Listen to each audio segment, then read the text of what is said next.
अंजलि ने सुबह उठते ही मुकेश को बताया कि रात जब वह सो चुके थे तो मामा जी का फोन आया था कि वह कल घर आ रहे हैं। मुकेश ये जानकर हैरान हो गया। सालों पहले जिस मामा जी ने उससे रिश्ता तोड़ लिया था, वे अचानक यहाँ क्यों आ रहे हैं? क्या उन्हें हमसे कोई काम है, या उनके दिमाग में फिर से टूटे हुए रिश्तों को जोड़ने की बात आ गई है? इसी उधेड़ बुन में पड़ा वह अतीत की यादों में खो गया। मुकेश को याद आया कि जब इंजीनियरिंग का कोर्स करने के लिए उसे दिल्ली जाना पड़ा था, तो मम्मी पापा ने हॉस्टल में रखने के बदले उसे मामा के यहाँ रखना ज़्यादा बेहतर समझा था। उस समय मामा जी की शादी को 2 साल ही बीते थे। उनका एक ही बच्चा था। मुकेश ने इंजीनियरिंग पास कर ली थी। उसकी भी शादी हो गई। अब तक मामा जी के 3 बच्चे हो चुके थे, जबकि मुकेश के शादी के 5 साल बाद तक भी कोई बच्चा नहीं हुआ और मामी अगले बच्चे की तैयारी में थी। मुकेश एक बच्चे को गोद लेना चाहता था और मामा जी चाहते थे कि उनके आने वाले बच्चे को वह गोद ले ले। मामा के इस प्रस्ताव में मुकेश के माता पिता की भी सहमति थी, लेकिन मुकेश व अंजलि इस पक्ष में नहीं थे कि मामा के बच्चों को गोद लिया जाए। इस बात को लेकर मामा और भांजे के बीच का रिश्ता जो टूटा, तो आज तक मामा ने अपनी शक्ल उनको नहीं दिखाई। मुकेश अपने एहसान का बदला चुकाने के लिए, या समझो रिश्ता बनाए रखने के बहाने से, मामा के बच्चों को उपहार भेजता रहता था।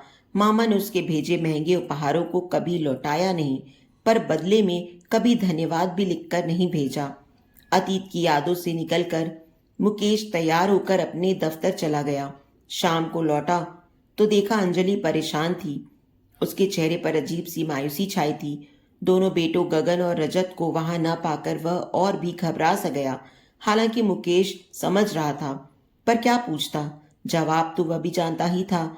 अंजलि चाह ही रही थी कि वह दोनों बेटों को कहीं भेज दे ताकि मामा जी की नीयत का पता चल जाए, उसके बाद बेटों को बुलाए। मुकेश इसके लिए तैयार नहीं था। उसका मानना था कि बच्चे जवान हो रहे हैं, उनसे किसी बात को छिपाया नहीं जाना चाहिए।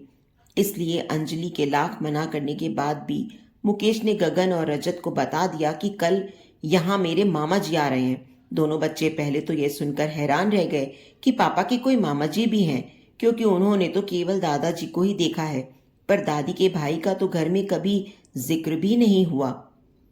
इसके बाद तो गगन और रजत ने अपने पापा के सामने प्रश्नों की झड़ी लगा दी कि मामा जी का घर कहाँ है, उनके कितने बच्चे हैं, क्या क्या करते हैं, क्या मामा जी के बच्चे भी आ रहे हैं, आदि आदि। मुकेश बेहद संभल कर बच्चों के हर सवाल का जवाब देता रहा। अंजलि परेशान हो बेडरूम में चली गई। अंजलि और मुकेश दोनों ही रात भर यह सोचकर परेशान रहे कि पता नहीं मामा जी क्या करने आ रहे हैं और कैसा व्यवहार करेंगे। सुबह अंजलि ने गगन और रजत को यह कहकर स्कूल भेज दिया कि तुम दोनों की परीक्षा नजदीक है, स्कूल जाओ। इधर मुकेश मामा जी को लेने स्टेशन गया। उधर अंजलि दोपहर का खाना बनाने के लिए रसोई में चली गई। अंजलि ने सारा खाना बना लिया, लेकिन मामा जी को लेकर वह अभी तक लौटा नहीं। वह भी यही सोच रही थी कि दरवाजे की घंटी घनघना उठी और इसी के साथ उसका दिल थक से रह गया। मुकेश ही था पीछे पीछे। मामा जी अकेले आ रहे थे। अंजलि ने उनके पांव छुए। मामा जी ने हालचाल पूछा, फिर आराम से बैठ गए और सामान्य बातें करते रहे। उन्होंने चाय पी, खाना खाया। कोई लड़ाई वाली बात ही नहीं, कोई शक की बात नहीं लग रही थी। ऐसा लगा मानो उनके बीच कभी कोई लड़ाई थी ही नहीं। अंजलि जितना पहले डर रही थी, उतना ही वह अब निश्चिंत हो रही थी। खाना खाकर बिस्तर पर लेटते हुए मामा जी बोले, पता नहीं क्यों कुछ दिनों से तुम लोगों की बहुत याद आ रही थी। जब रहा नहीं गया तो बच्चों से मिलने चला आया। सोचा इसी बहाने यहाँ अपने राहुल के लिए लड़की देखनी है, वह भी देख आऊंगा। फिर हंसते हुए बोले, आधा दर्जन बच्चे हैं, अभी से शादी करना शुरू करूंगा तभी तो रिटायर होने तक सबको निपटा पाऊंगा। अंजलि ने देखा कि मामा जी की बातों में कोई बैर भाव नहीं था। मुकेश भी अंजलि को देख रहा था, मानो कह रहा हो, देखो हम बेकार ही डर रहे थे। अरे तुम्हारे दोनों बच्चे कहाँ हैं? क्या नाम है उनके? गगन और रजत, मुकेश बोला। स्कूल गए हैं। वे तो जाना ही नहीं चाह रहे थे, कह रहे थे मामा जी से मिलना है, इसीलिए कार से गए हैं ताकि समय से घर आ जाएं। अच्छा, तुमने अपने बच्चों को गाड़ी भी सिखा दी? Very good. मेरे पास तो गाड़ी ही नहीं है, बच्चे सीखेंगे क्या? शादियां कर लूं यही गनीमत है। मैं तो कॉन्वेंट स्कूल में भी बच्चों को नहीं पढ़ा सका। अगर तुम मेरे एक को भी पढ़ा। मामा जी इतना कहकर रुक गए, पर अंजलि और मुकेश का हंसता चेहरा बुझ सा गया। अंजलि वहां से उठकर बेडरूम में चली गई। कब आ रहे हैं बच्चे? मामा जी ने बात पलट दी। आने वाले होंगे, मुकेश इतना ही बोले थे कि घंटी बज उठी। अंजलि दरवाजे की तरफ लपकी। गगन रजत थे। मामा जी आ गए? दोनों ने अंदर कदम रखने से पहले माँ से पूछ लिया, और कमरे में कदम रखते ही पापा के साथ एक अजनबी को बैठा देखकर उन्हें समझते देर नहीं लगी कि यही है मामा जी। नमस्ते मामा जी। दोनों ने उनके पैर छू लिए। मुकेश ने हंस के कहा, मामा जी मेरे बेटे गगन और रजत हैं। वाह कितने बड़े लग रहे हैं। दोनों कदमे बाप से ऊंचे निकल रहे हैं, और शक्लें भी इनकी कितनी मिलती हैं। इसके आगे मामा जी नहीं बोले। मामा जी मैं आपके लिए आइसक्रीम लाया हूँ। मम्मी ये लो ब्रिक। गगन ने अंजलि को ब्रिक पकड़ा दी। अच्छा तुम्हें कैसे पता चला कि मामा जी को आइसक्रीम अच्छी लगती है? मुकेश ने पूछा। पापा आइसक्रीम किसे अच्छी नहीं लगती? गगन बोला। अंजलि ने सबको प्लेटों में आइसक्रीम पकड़ा दी। उसके बाद मामा जी ने दोनों बच्चों से पूछना शुरू किया कि कौन सी क्लास में पढ़ते हो, क्या क्या पढ़ते हो, किस स्कूल में पढ़ने जाते हो, वहाँ क्या क्या खाते हो। बस मामा जी अब आप आराम कर लें, अंजलि ने उठते हुए कहा। गगन रजत तुम दोनों कपड़े बदल लो, मैं तुम्हारे कमरे में ही खाना लेकर आती हूँ। मामा जी आप अभी रहेंगे ना हमारे साथ? गगन ने उठते उठते पूछा। हाँ 3-4 दिन तो रहूंगा ही। अंजलि के साथ गगन और रजत अपने बेडरूम की तरफ बढ़े। अंजलि रसोई में जाने लगी तो मामा जी ने मुकेश से पूछा, गगन को ही अडॉप्ट किया था ना तुमने? मुकेश सकपका गया। दोनों को देखने पर बिल्कुल नहीं लगता कि इनमें एक गोद लिया है। मामा जी ने फिर बात दोहराई थी। मामा जी ये क्या बोल रहे हैं? मुकेश ने हैरत से मामा जी को देखा। आपको ऐसा नहीं बोलना चाहिए, वह भी बच्चों के सामने। बच्चे मामा जी की बात सुनकर रुक गए थे। अंजलि के चेहरे पर हवाइयां उड़ रही थीं। गगन तो सन्न ही रह गया। रजत को जैसे होश सा आया। मम्मी मामा जी किसकी बात कर रहे हैं? कौन गोद लिया है? अंजलि तो मानो बुत सी खड़ी रह गई थी। सालों पहले कहे गए मामा जी के शब्द गैर गैर होते हैं और अपने अपने, मैं ऐसा साबित कर दूंगा, उसकी समझ में अब आ रहे थे। तो इतने सालों बाद मामा जी इसलिए मेरे घर आए हैं कि मेरा बसा बसाया घर उजाड़ दें? गगन अभी तक खामोश मामा जी को ही देख रहा था। अंजलि को जैसे होश आया हो।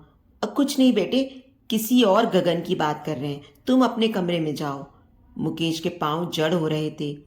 अरे अंजलि बेटे, तुमने गगन को बताया नहीं कि इसको तुम अनाथ आश्रम से लाई थी? उसके बाद रजत पैदा हुआ था। मामा जी रहस्यमय मुस्कान के साथ बोले। ये क्या कह रहे हैं मामा जी? मुकेश विचलित होते हुए बोला। देखो मुकेश, आज नहीं तो कल किसी न किसी तरह गगन को सच का पता चल ही जाएगा, तो फिर तुम क्यों छिपा रहे हो इसको? गगन जहां खड़ा था वहीं बुत की तरह खड़ा रहा, पर उसकी आंखें भर आईं, क्योंकि मम्मी पापा भी मामा जी को चुप कराने की ही कोशिश कर रहे थे। यानी वह जो कुछ कह रहे थे वह सच है। रजत हैरान परेशान सबको देख रहा था। गगन पलटकर अपने बेडरूम में चला गया। रजत उसके पीछे पीछे चला आया। पूरे घर का माहौल पल भर में बदल गया था। कपड़े बदलकर गगन सो गया। उसने खाना भी नहीं खाया। मम्मी गगन रोए जा रहा है। आज वह दोस्तों से मिलने भी नहीं गया। पहले कह रहा था कि मुझे एक पेपर लेने जाना है। अंजलि की हिम्मत नहीं हुई गगन से कुछ भी पूछे। रात के खाने के लिए अंजलि ने ही नहीं चाहा कि गगन व रजत मामा जी के पास बैठकर खाना खाएं। मामा जी टीवी देखने में मस्त थे। ऐसा लग रहा था कि उनका मतलब हल हो गया। मुकेश भी ज्यादा बात नहीं कर रहा था। उसे ध्यान आ रहा था उस झगड़े का जो मम्मी पापा मामा मामी ने उसके साथ किया था। दरअसल वे चाहते थे कि हमारा बच्चा नहीं हुआ तो मामी के छोटे बच्चे को गोद ले लें, पर अंजलि चाहती थी कि हम उस बच्चे को गोद लें जिसके माता पिता का पता ना हो, ताकि कोई चांस ही न रहे कि बच्चा बड़ा होकर अपने असली माता पिता की तरफ झुक जाए। वह यह भी चाहती थी कि जिसे वह गोद ले वह बच्चा उसे ही अपनी माँ समझे। मुकेश यह भी समझ रहा था कि मामा जी की नज़र उसके और अंजलि के पैसों पर थी। उन्हें लग रहा था कि उनका एक बच्चा भी अगर मेरे घर आ गया तो बाकी के परिवार का मेरे घर पर अपने आप हक हो जाएगा। उसे आज भी याद है जब मामा जी हर चाल नाकाम हो रही थी तो खींच कर वह चिल्ला पड़े थे, अपने लोगों को दौलत देते हुए ऐतराज है, पर गैरों में बांटकर खुश हो तो जाओ, आज के बाद हमारा तुमसे कोई वास्ता नहीं। मामा जी जब अंतिम बार मिले तो बोले थे, कान खोलकर तुम दोनों सुन लो, गैर गैर होते हैं अपने अपने ही, और मैं यह साबित कर दूंगा। और आज यही साबित करने आए हैं। लगता है गगन को गैर साबित करके ही जाएंगे, लेकिन मैं मामा जी की इच्छा पूरी नहीं होने दूंगा। सोचता हुआ मुकेश करवट बदल रहा था। इधर अंजलि की आंखों से नींद जैसे गायब थी। जब रहा नहीं गया तो उठकर वह गगन के कमरे की तरफ चल दी। उसका अंदाजा सही था, गगन जाग रहा था, रजत भी जागा हुआ था। तू पागल है गगन, रजत बोला। मामा जी ने कहा और तूने उसे सच मान लिया। मामा जी हमारे ज्यादा अपने हैं या मम्मी पापा? अंजलि के पीछे मुकेश भी आ गए। दोनों गगन के कमरे में अपराधियों की तरह आकर बैठ गए। अंजलि ने गगन को देखा, उसकी आंखें भरी हुई थीं। गगन, तूने खाना क्यों नहीं खाया? गगन कुछ बोला नहीं, बस माँ की नजरों में देखता रहा। ऐसे क्या देख रहा है? मैं क्या गैर हूं? अंजलि रो पड़ी। उसके शब्दों में अपनापन और रौब दोनों थे। मम्मी हूं मैं तेरी, कोई भी उठकर कुछ कह देगा और तू मान लेगा? मेरी बात पर यकीन नहीं है? उसकी बात सुन रहा है जो सालों बाद अचानक उठकर चला आया। बेटे, अगर हम तेरे माता पिता ना होते तो क्या तुम्हें इतने प्यार से रखते? क्या तुम्हें कभी महसूस हुआ कि हमने तुम्हें रजत से कम चाहा है? अंजलि के आंसू रुक ही नहीं रहे थे। फिर मुकेश की तरफ देखकर बोली, तुम्हारे मामा को किसी का बसता घर देख खुशी नहीं होती। कहीं भी उल्टी सीधी बातें बोलने लगते हैं, मालूम नहीं कब जाएंगे। गगन नजरें झुकाए आंसू टपकाता रहा। उसका चेहरा बन बिगड़ रहा था। उसे समझ नहीं आ रहा था कि यह अचानक तूफान कहाँ से आ गया। कभी सपने में भी नहीं सोचा था कि जीवन में इस तरह के किसी तूफान का सामना करना पड़ेगा। बेटे, मैं कभी तुम्हें नहीं बताता, पर आज स्थिति ऐसी है कि बताना ही पड़ेगा, मुकेश ने कहा। अगर हम तुम्हें पराया जानते तो मैं अपनी वसीयत में सारी प्रॉपर्टी, बैंक बैलेंस, सब कुछ तुम तीनों के नाम ना करता, और मैंने भी अपनी वसीयत में अपने हिस्से की सारी प्रॉपर्टी तुम दोनों के नाम ही कर दी है, ताकि कभी भी झगड़ा ना हो सके। हमारे किसी बेटे का अगर कभी दिल बदल भी जाए तो कानूनी फैसला ना बदले, अंजलि बोली। तो मामा जी की बातों पर ध्यान मत दो बेटे। गगन खामोशी से दोनों की बातें सुन रहा था। उसे लगा कि अगर वह कुछ भी बोला तो सिर्फ रुलाई ही बाहर आएगी। सुबह अंजलि ने रजत को झकझोरा तो उसकी नींद खुली। गगन कहाँ है? अंजलि की आवाज में घबराहट थी। कहाँ है मतलब? वह तो यहीं सो रहा था, रजत बोला। बाथरूम में होगा ना, रजत ने अंधमुंदी आंखों से कहा। कहीं नहीं है वह, पूरा घर छान लिया है मैंने। अंजलि लगभग चीख रही थी। तू सोता रहा और तेरी बगल से उठकर वह चला गया। बदतमीज, तुझे पता ही नहीं चला। मम्मी, मुझे क्या पता। मम्मी, आप बेकार परेशान हो रही हैं, यही होगा, मैं देखता हूं। रजत झटके से बिस्तर से उठ गया, पर मन ही मन वह भी डर रहा था कि कहीं मम्मी की बात सच ना हो। कहीं घूमने निकल गया होगा, आज रविवार जो है, आ जाएगा। मुकेश ने अंजलि को बहलाया, पर वह जानता था कि वह खुद से भी झूठ बोलकर तसल्ली दे रहा है। अंजलि को देर से मन में रुका गुबार सहसा फूट पड़ा। वह फफक पड़ी। उसका मन किया कि मामा जी को कहे कि हो गई तसल्ली, पड़ गई दिल में ठंडक, साबित कर दिया तुमने, अब जाओ, यहां से दफा हो जाओ। पर प्रत्यक्ष में कुछ कह नहीं पाई। दोपहर हो चुकी है, एक फोन तक नहीं किया उसने, जबकि पहले कभी यो बिना बताए वह कहीं जाता ही नहीं था। मुकेश भी बड़बड़ाए। उनकी आंखों से भी अनजानी आशंका ने नमी उतर रही थी। हर फोन पर मुकेश लपकता। अंजलि की आंखों में एक उम्मीद जाग जाती, पर फौरन ही बुझ जाती। इस बीच मामा जी अपने घर वालों से फोन पर लंबी बातें करके हंसते रहे।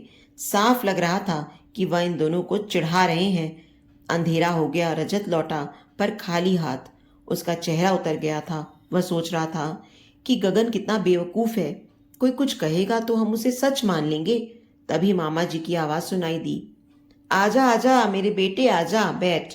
अंजलि, मुकेश और रजत बाहर के दरवाजे की तरफ लपके। गगन मामा जी के पास बैठ रहा था। कहाँ रहा सारा दिन? कहाँ घूम के आया? पानी पिएगा? अंजलि बेटे, इसे पानी दे, थका हराया है। मामा की आवाज में चटखारे लेने वाला स्वर था। अंजलि तेजी से गगन की तरफ आई और उसे बाह से पकड़कर मामा जी के पास से हटा दिया। कहाँ गया था? अंजलि चीखी थी। बता के क्यों नहीं गया? ऐसे जाते हैं क्या? और गुस्से से भरकर उसे थप्पड़ मारने लगी और फिर फफक फफक कर रो पड़ी। गगन, तेरा गुस्सा मम्मी पर था ना, तो मुझे क्यों नहीं बताकर गया? रजत बोला। मैंने तेरा क्या बिगाड़ा था? ऐसा भी कोई चुपचाप निकलता है क्या घर से? हम क्या इतने पराये हो गए? मुकेश की आवाज भी भराई हुई थी। सभी की दबी संवेदनाएं फूट पड़ी थी। मामा जी, आप कुछ कह रहे थे, कहिए ना। गगन ने अपने आंसू पोंछे, पर अंजलि ने पीछे से गगन को खींच लिया। पागल सी हो गई थी अंजलि। कुछ नहीं कह रहे थे, तू जाकर अपने कमरे में सो जा। जो कुछ सुनना है मुझसे सुन। मैं तेरी माँ हूं, ये तेरे पिता हैं और ये तेरा भाई। मुकेश अंजलि को पकड़ रहा था। मामा जी, आप कह रहे थे मैं इनका गोद लिया बेटा हूं, है ना? नहीं, तुम मेरे बेटे हो। अंजलि ने गगन को जोर से झटक दिया। गगन अंजलि के कंधे को थाम कर बोला, मम्मी, मैं तो मामा जी को यही समझा रहा हूं कि मैं आपका बेटा हूं। मम्मी, अपने पैदा किए बच्चे को तो हर कोई पालता है, पर एक अनाथ बच्चे को इतना ढेर सारा प्यार देकर तो शायद ही कोई औरत पालती होगी। उससे बड़ी बात तो यह है कि आपने रजत और मुझ में कभी कोई फर्क नहीं रखा, तो मैं क्यों मानूं मामा जी की बात? आप ही मेरी माँ है। गगन ने अंजलि को अपनी बाहों में समेट लिया और मामा जी से कहा, मामा जी, आपने क्या सोचा था कि मुझे जब पता चलेगा कि मैं अनाथ आश्रम से लाया गया हूं, तो मैं अपनी असली माँ को ढूंढने निकल पड़ूंगा? मामा जी, क्यों ढूंढूं मैं उस औरत को जिसको मेरी जरूरत कभी थी ही नहीं? उसने मुझे पैदा करके मुझ पर एहसान नहीं किया, बल्कि मम्मी पापा ने मुझे पाला पोसा, मुझे नाम दिया, मुझे भाई दिया, मुझे एक घर दिया, समाज में मुझे एक जगह दी। इनका एहसान मान सकता हूं मैं, वरना आज मैं सड़ रहा होता किसी अनाथ आश्रम के मैले कुचैले कमरों में। रजत ने खुशी से गगन का हाथ दबा दिया। मुकेश ने गगन के सिर पर हाथ फिराया। अंजलि, मुकेश और रजत की आंखों में आंसू छलक आए। सबने तीखी नजरों से मामा जी को देखा। अंजलि तो नहीं बोली, पर मुकेश से रहा नहीं गया। बोला, क्यों मामा जी, आप तो गैर को गैर साबित करने आए थे ना? और आप तो मेरे अपने थे, तो आपने गैरों से दुश्मनी क्यों निभाई? गगन अंजलि के गले से लिपट गया। अंजलि के आंसू फिर निकल आए। अंजलि जानती थी अब उसे मामा जैसे किसी व्यक्ति से डरने की कोई जरूरत नहीं है। अब सच में उसके दोनों बेटे अपने ही हैं।